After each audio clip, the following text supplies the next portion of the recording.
फहद और बिलाल सच्चे दोस्त। एक खूबसूरत गांव में दो बेहतरीन दोस्त रहते थे जिनके नाम फहद और बिलाल थे। दोनों एक ही स्कूल में पढ़ते थे और हर काम साथ करते थे। फहद बहुत समझदार और मेहनती था, जबकि बिलाल खुशमिजाज और मददगार लड़का था। इन दोनों की दोस्ती पूरे गांव में मशहूर थी। हर सुबह वो दोनों इकट्ठे स्कूल जाते, रास्ते में बातें करते, हंसते खेलते और एक दूसरे का ख्याल रखते।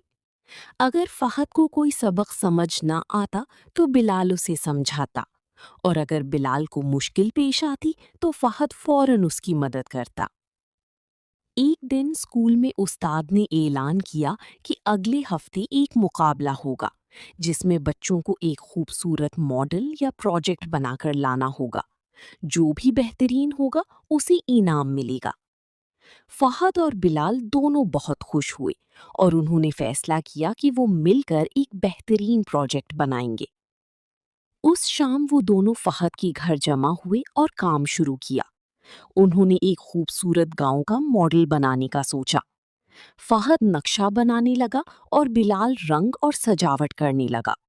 दोनों बड़ी मेहनत से काम कर रही थी। अचानक एक छोटी सी बात पर दोनों के दरमियान बहस हो गई। फहद चाहता था कि दरिया मॉडल के दरमियान में हो, जबकि बिलाल चाहता था कि दरिया एक तरफ हो। बात बढ़ गई और दोनों नाराज हो गए।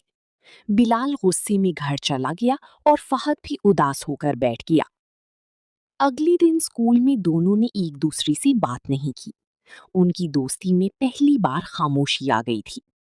उस्ताद ने ये बात नोट की और दोनों को पास बुलाकर प्यार से समझाया। सच्चे दोस्त कभी छोटी बातों पर लड़ाई नहीं करते, बल्कि एक दूसरे की बात को समझते हैं। उस्ताद की बात सुनकर दोनों को अपनी गलती का एहसास हुआ। फहद ने बिलाल से माफी मांगी और बिलाल ने भी मुस्कुराकर उसे गले लगा लिया। दोनों ने फैसला किया कि वो दोबारा मिलकर अपना प्रोजेक्ट मुकम्मल करेंगे। इस बार उन्होंने एक दूसरे की राय का एहतराम किया। उन्होंने दरिया को बीच और किनारे के दरमियान एक खूबसूरत अंदाज में बनाया, ताकि दोनों की बात भी मान ली जाए। जब प्रोजेक्ट मुकम्मल हुआ तो वो वाकई बहुत खूबसूरत लग रहा था। मुकाबले के दिन जब सबने उनका काम देखा तो सब हैरान रह गए।